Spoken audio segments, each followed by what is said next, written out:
আসসালামু আলাইকুম। প্রিয় দর্শক, আপনাদের সকলকে আমন্ত্রণ জানাচ্ছি।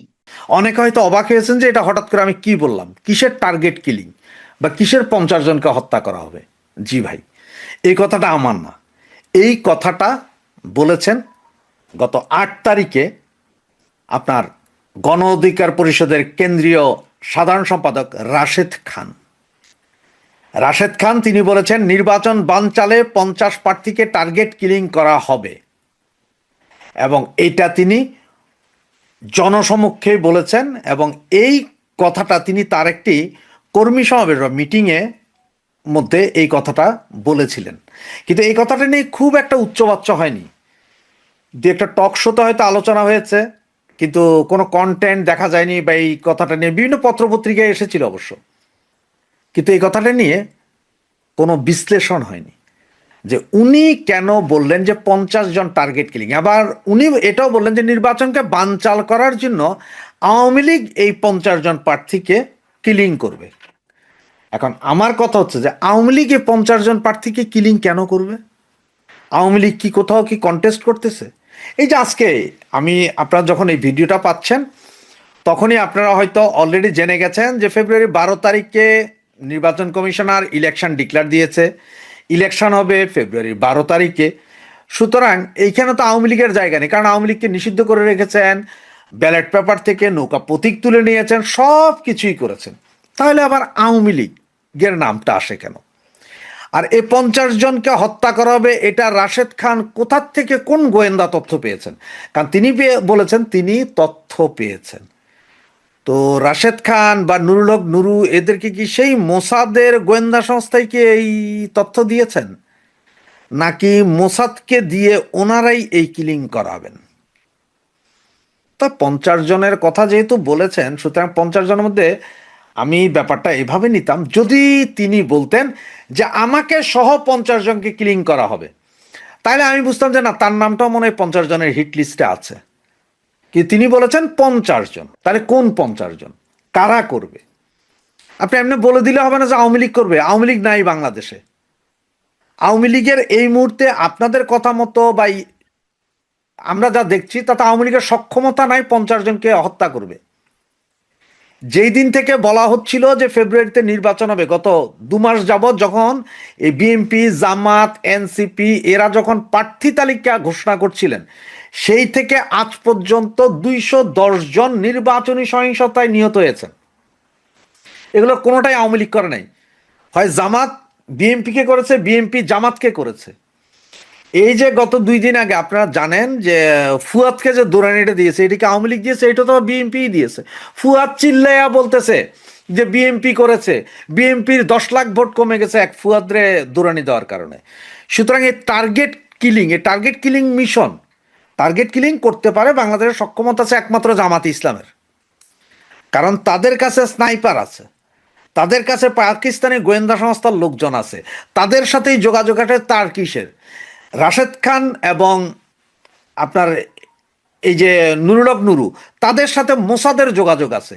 পৃথিবীর বিখ্যাত যে স্নাইপার বলা হয়, পৃথিবীর যদি সবচেয়ে দুর্ধর্ষ স্নাইপার বলা হয়, তাহলে সেটা আছে একমাত্র মোসাদের কাছে। আর দ্বিতীয়ত আমাদের এশিয়ার ভিতরে আছে পাকিস্তানের কাছে, যেটা আপনার গত জুলাই আগস্টে এই পাকিস্তানি সেনাবাহিনী, আইএসের লোকজন, টার্কির লোকজন মিলেই স্নাইপার দিয়ে শত শত ছেলে পেলেকে হত্যা করেছিল, শিশুদেরকে হত্যা করেছিল। সেই কথা আপনারাও ভুলেননি, আমরাও ভুলিনি। সুতরাং এই মুহূর্তে সে যখন বলে যে নির্বাচনী সহিংসতায় 50 জন প্রার্থী নিহত হবে, তার মানে তার কাছে স্পেসিফিক্যালি সে জানে যে কে কে কোন কোন আসনে হত্যাকাণ্ড ঘটবে। পুলিশ প্রশাসন কোথায়, গোয়েন্দা বিভাগ কোথায়? তারা তো এই মুহূর্তে রাশেদ খানকে নিয়ে জিজ্ঞাসাবাদ করা উচিত যে তুমি এই তথ্য কোথায় পাইলা। জাতির সামনে প্রকাশ করা উচিত যে কোন 50 জন প্রার্থী, কারা এই টার্গেট কিলিং এর শিকার হবে। কারণ সে যেহেতু বলেছে তার কাছে তথ্য আছে, তাহলে সে পুরোপুরি জানে। সে যদি পুরোপুরি না জানে, সে জনসমক্ষে পাবলিকলি এটা তো বলতে পারে না কেউ যে 50 জন। এখন আমরা যেমন বলতেছি, বারবার বলতেছি নির্বাচন হবে না, আওয়ামী লীগ বিহীন নির্বাচন হবে না, আওয়ামী লীগ বিহীন নির্বাচন হবে না। আমাদের কাছে কিন্তু কোনো গোয়েন্দা তথ্য নেই। আমরা প্রেডিকশন করছি যে আওয়ামী লীগ বিহীন নির্বাচন হবে না।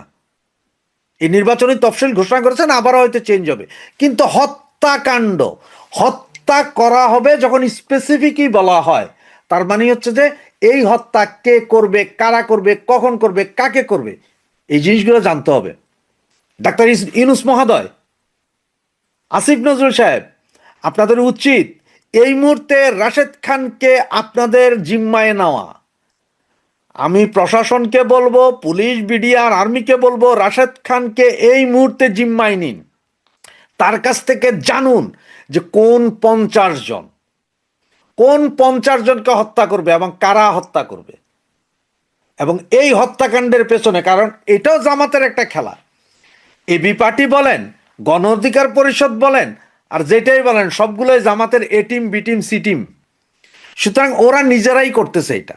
এখন আমার তো মনে হয় যে রাশেদ খান, জামাত, এরা এক হইয়া এরাই এই হত্যাকাণ্ড ঘটাবে। কারণ মোসাদ কাদের সাথে যোগাযোগ করছে? মোসাদ যোগাযোগ করছে রাশেদ খান আর নুরুর সাথে। পাকিস্তানের আইএসআই কাদের সাথে যোগাযোগ আছে? পাকিস্তানের টার্কি, জামাতের সাথে। তাইলে এখন এই টার্গেট কিলিংটা করতে পারে কারা? জনসাধারণ, বাংলাদেশের জনসাধারণ, আপনারাই চিন্তা করুন কারা। সুতরাং আমি বলবো, যেহেতু এই মুহূর্তে এরা টার্গেট কিলিং এর কথা বলছে, প্রশাসন এটা বের করতে হবে।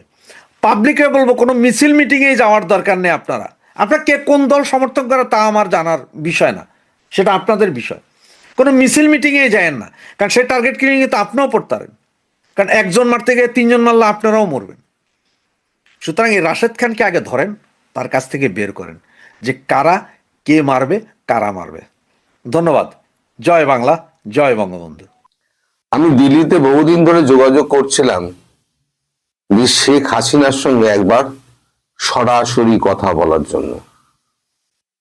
আমি স্বরাষ্ট্রমন্ত্রীকে চিঠি দিয়েছিলাম, আমি প্রতিরক্ষা মন্ত্রীকে চিঠি দিয়েছিলাম। গতকালকে স্বরাষ্ট্র মন্ত্রক থেকে আমার কাছে গ্রিন সিগন্যাল এসছে, কিন্তু প্রতিরক্ষা মন্ত্রক থেকে এখনো পর্যন্ত কোনো গ্রিন সিগন্যাল আমার কাছে আসেনি। তো আমার আশা হচ্ছে, যদি আমি, এমনিতে অন্য কাজও আমার দিল্লিতে আছে, সিডিএস এর সঙ্গে দেখা করা, সেনা প্রধানের সঙ্গে দেখা করা, আদৌ কি ঘটছে বাংলাদেশের ব্যাপারে, কি ঘটতে যাচ্ছে, এখন পিএম অফিসে গিয়ে একটুখানি যাতায়াত করা, তারপর ধরুন সম্পর্কগুলোকে ঝালানো, বছরে একবার করে আমি যাই দিল্লিতে। তো এই যাত্রাটা সেই যাত্রার সামিল। তার সঙ্গে যদি শেখ হাসিনার সঙ্গে একবার দেখা হয়, তাহলে সেটা হবে বোনাস। কিন্তু প্রতিরক্ষা মন্ত্রক এখনো পর্যন্ত আমাকে কোনো সিগন্যাল পাঠায়নি, না রেড সিগন্যাল পাঠিয়েছে, না গ্রিন সিগন্যাল পাঠিয়েছে, হলুদ সিগন্যাল লাগিয়ে রেখে দিয়েছে, কিছুই জানায়নি। তো আমার আশা হচ্ছে, যেহেতু আমাদের প্রতিরক্ষা মন্ত্রী রাজনাথ সিং এর সঙ্গে আমার একটা পরিচয় আছে, এবং আমি একটা ভিডিওতে আপনাদের বলেছিলাম, তিনি যখন ক্ষমতায় ছিলেন না, সেই সময়তে আমি যখন স্টেটসম্যানে ছিলাম, সেই সময় তিনি একটা পথসভা করছিলেন। ওই পথসভা থেকে তিনি যখন মঞ্চ থেকে নেমে আসেন, তখন আমি তার সঙ্গে গিয়ে দেখা করি। তিনি আমার হালচাল জিজ্ঞেস করেন, তাও জিজ্ঞেস করেন তোমার অফিস কোথায়? ওই তো দেখা যাচ্ছে স্টেটসম্যান অফিস ওইখানে। বলে চলো তোমার অফিস ঘুরে আসি। তিনি আমার অফিস অনেকক্ষণ কাটিয়েছিলেন, এবার ভেজ বিরিয়ানি খেয়েছিলেন, সেটাও তো আপনাদের আমি বলেছিলাম। তো এখন যতক্ষণ না পর্যন্ত তার সঙ্গে আমার দেখা হচ্ছে, এখন অনেক দিন হয়ে গিয়েছে। এখন রাজনাথ সিং এর একটা বদভ্যাস হচ্ছে, উনি কখনো টেলিফোন ক্যারি করেন না। আর ওনার যে পিএস আছে, প্রাইভেট সেক্রেটারি, তিনি আমাকে চেনেন না। ফলে আমি যখনই ফোন করি না কেন, কোনো না কোনো কারণ দেখিয়ে স্যার ব্যস্ত আছে, স্যার এখন মিটিং আছে, এই সমস্ত করে আমায় কাটিয়ে দেয়। তো আমার ইচ্ছা আছে, আমি আজকে গিয়ে সন্ধ্যেবেলা তার বাড়িতে উপস্থিত হব, তার বাড়িতে উপস্থিত হয়ে তার সঙ্গে দেখা করব। বাড়িতে অতটা চাপ থাকে না, একটু গভীর রাত হবে, হয়তো 1টা, 1:30, 2টো হয়তো হতে পারে। হোটেল থেকে গাড়ি নিয়ে রাত্রিবেলা যেতে হবে। তা আমি এই যে সকালবেলা ভিডিওটা করে রাখছি, আমি ভিডিওর টাইম লাইনে দিয়ে রেখে দেবো। ঠিক 6:30টার সময়, ভারতীয় 6:30টার সময় এই ভিডিওটা আপনি আপলোড হয়ে যাবে। তো আপনি যখন ভিডিওটা পাবেন তখন আমি শুধু দিল্লিতে বসে আছি। এখন দেখা হবে কি হবে না তা তো আমার হাতে নেই, কারণ প্রতিরক্ষা মন্ত্রকের অনুমতি ছাড়া আমি কিন্তু দেখা করতে পারবো না। এই কারণে পারবো না, আপনারা জানেন যে তার সুরক্ষা এখন Z++ করে দেওয়া হয়েছে। আমি অনেক আগে একটা ভিডিওতে বলেছিলাম। আর তিনি যেখানে রয়েছেন সেটা একটা এয়ারবেসের মধ্যে, সেটা পুরো সেনাবাহিনী দ্বারা নিয়ন্ত্রিত। আর সেনাবাহিনীর মাথায় কি আছে? সেনাবাহিনীর মাথায় আছেন রাজনাথ সিং। ফলে রাজনাথ সিং এর যদি অনুমতি না পাওয়া যায় বা তিনি যদি অধস্তন কোনো কাউকে যদি না বলে দেন, তাহলে পরে আমার ওখানে এন্ট্রি ঘটবে না। আর রাজনাথ সিং এর সঙ্গে দেখা হবেই এমন কোনো গ্যারান্টি নেই। ফলে একটা দোলাচলের মধ্যে আছি। কিন্তু আমার দিল্লি যাত্রাটা নিশ্চিত, কারণ ওখানে আমার অনেকগুলো প্রোগ্রাম রয়েছে, অনেকের সঙ্গে কথা বলার ব্যাপার রয়েছে। আমি সমস্ত টাইম নিয়ে রেখে দিয়েছি। আমি আগামীকাল হয়তো রাতের ফ্লাইটে হয়তো ফিরে আসতে পারি, তাই আগামীকাল আমি কোনো রকম ভিডিও আপনাদের আপলোড করে দিতে পারবো না, কোনো ভিডিও করতে পারবো না। হয় আগামীকাল রাত্রিবেলা ফ্লাইট ধরতে হবে, নাহলে পরের দিন সকালবেলা ফ্লাইট ধরতে হবে, সেক্ষেত্রে শনিবার হয়ে যেতে পারে। এখন আমার এই শেখ হাসিনার সঙ্গে দেখা করার যে একটা ইচ্ছে, সেটা কেন? টেলিফোনে তার সঙ্গে আমার যোগাযোগ হয় না, তিনি আমার ছিলেন না, আমি খুব একটা চেষ্টাও করিনি। আমি ভেবেছিলাম যে যদি দেখা হয় তাহলে একেবারে দেখা করব, আদারওয়াইজ ওই টেলিফোন করে অমুক করে ও সমস্ত করে কোনো খবর পাওয়া যায় না। সাম্প্রতিককালে রাশিয়ার রাষ্ট্রপতি ভ্লাদিমির পুতিনের সঙ্গে তার যখন কথাবার্তা হয়েছিল, সেই কথাবার্তা কি হয়েছে আমরা কেউ জানি না। সেটা আমাদের ভারতীয়দের মধ্যে অনেকেই হয়তো জানবেন না, এটা এত গোপনীয় ব্যাপার। এই 1-to-1 মিটিং এ সেখানে যাবেন না। কিন্তু ওখানে দ্বিতীয়বার মিটিং করেন রাজনাথ সিং। মানে যেদিন উনি গেছিলেন, আমি বলেছিলাম রাজনাথ সিং ওখানে ছিলেন। পরবর্তী ক্ষেত্রে রাজনাথ সিং একবার ওনার সঙ্গে কথা বলেন। খুব স্বাভাবিকভাবে রাজনাথ সিং কথা বলবেন এই কারণে, কারণ এখানে সেনাবাহিনীর একটা, বাংলাদেশ সম্পর্কে সেনাবাহিনীর একটা প্ল্যান রয়েছে।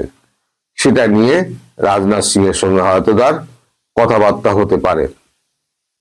এখন যতক্ষণ না পর্যন্ত রাজনাথ সিং এর সঙ্গে কথা হচ্ছে, যতক্ষণ না পর্যন্ত আমি পুরো ব্যাপারটা জানতে পারছি এবং তার অনুমতি যদি পাই তাহলে শেখ হাসিনার সঙ্গে দেখা হবে, তার অনুমতি যদি না পাই তাহলে শেখ হাসিনার সঙ্গে দেখা হবে না।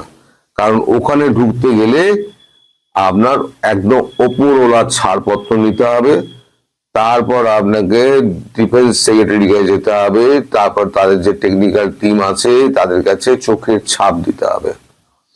চোখের মনি হয় না, মনির ছাপ দিতে হবে। মনির ছাপ দেওয়ার পরে তারপর ওখান থেকে একটা পাস ইস্যু করা হবে।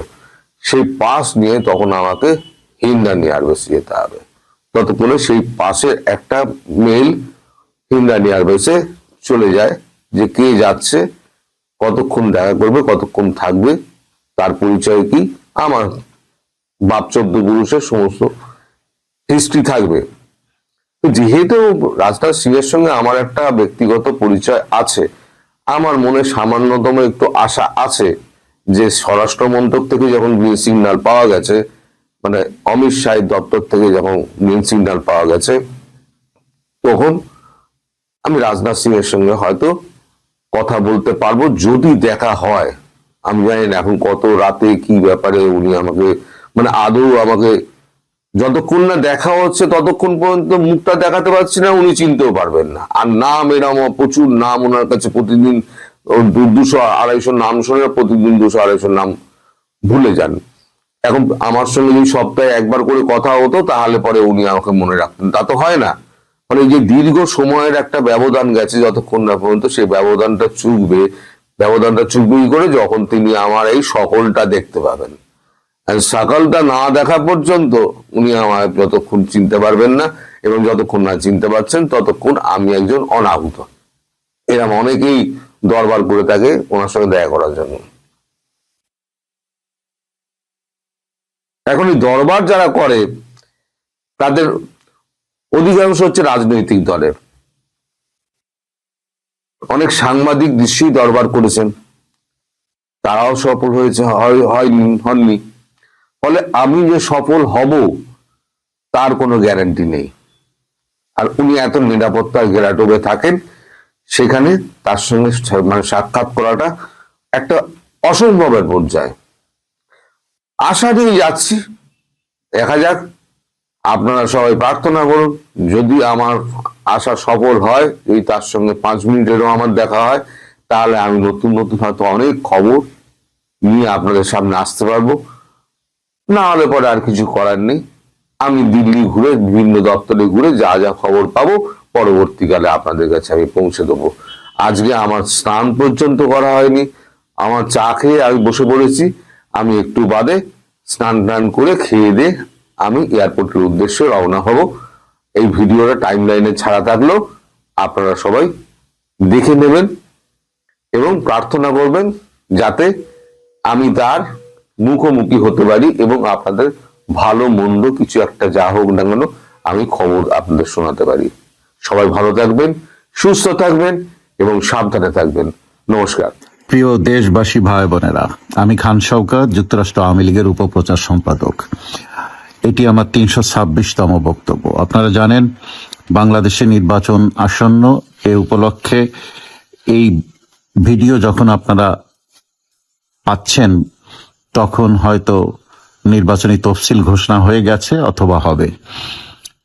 11 তারিখ সন্ধ্যায় তফসিল ঘোষণা করবে বাংলাদেশের নির্বাচন কমিশন এবং আশা করা যাচ্ছে ফেব্রুয়ারির 12 তারিখে নির্বাচন অনুষ্ঠিত হবে।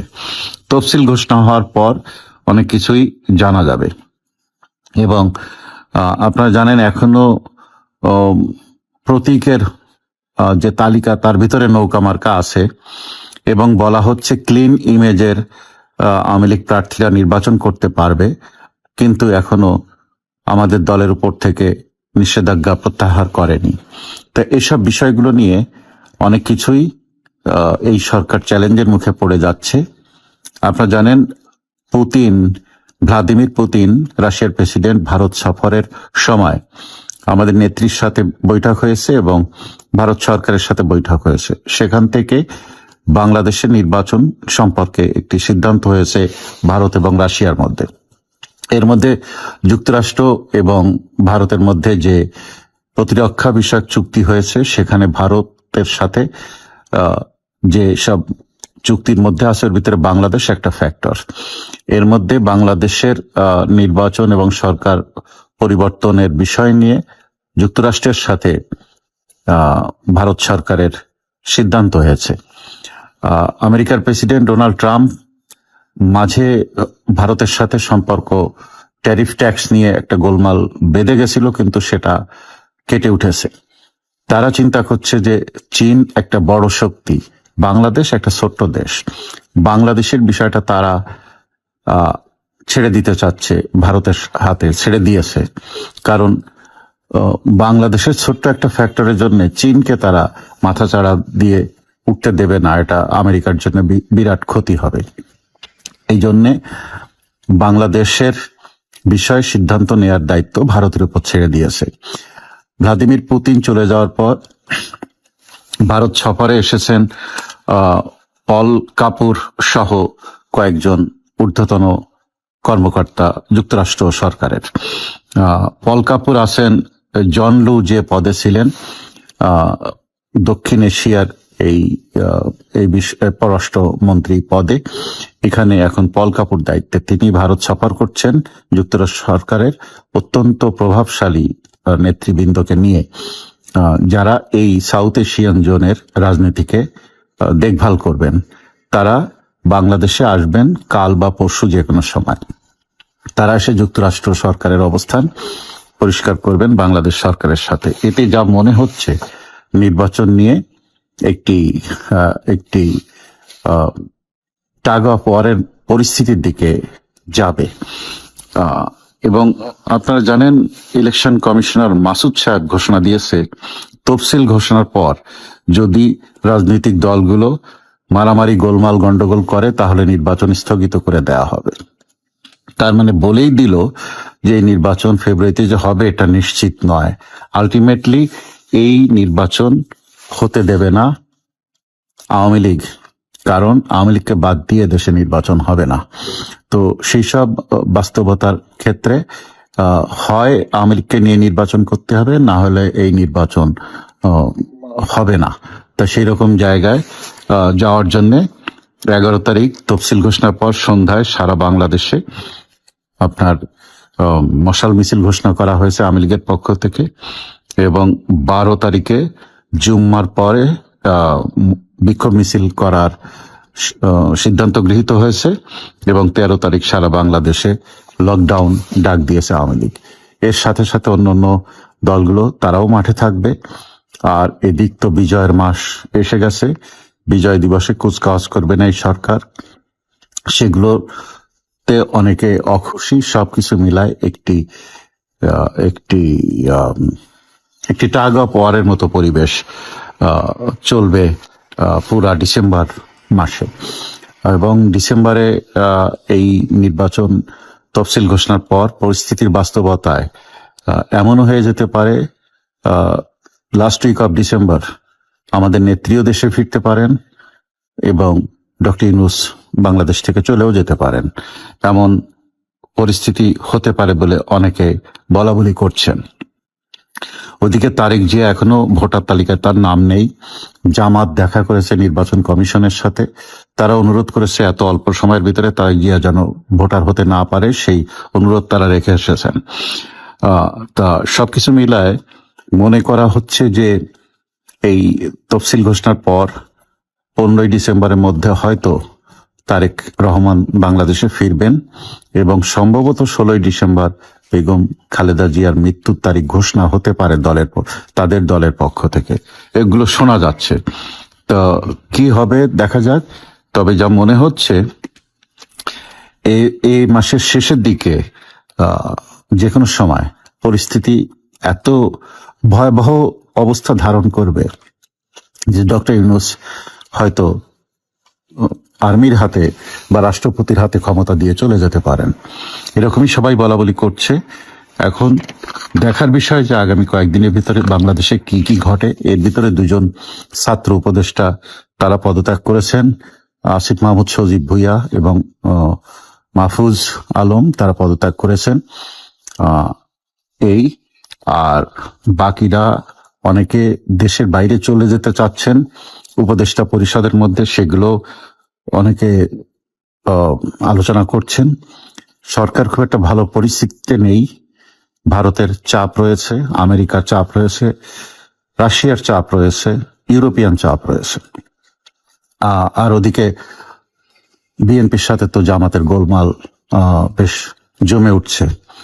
এখন তারেক জিয়া বলছেন যে এই দলটি জামাতের কথা বলে, তাদের ভূমিকা 71-এ কি তারা লক্ষ লক্ষ মানুষ হত্যা করেছে, তারা মা বোনদের বেইজ্জত করেছে, এই দলটিকে যেন কেউ ভোট না দেয়।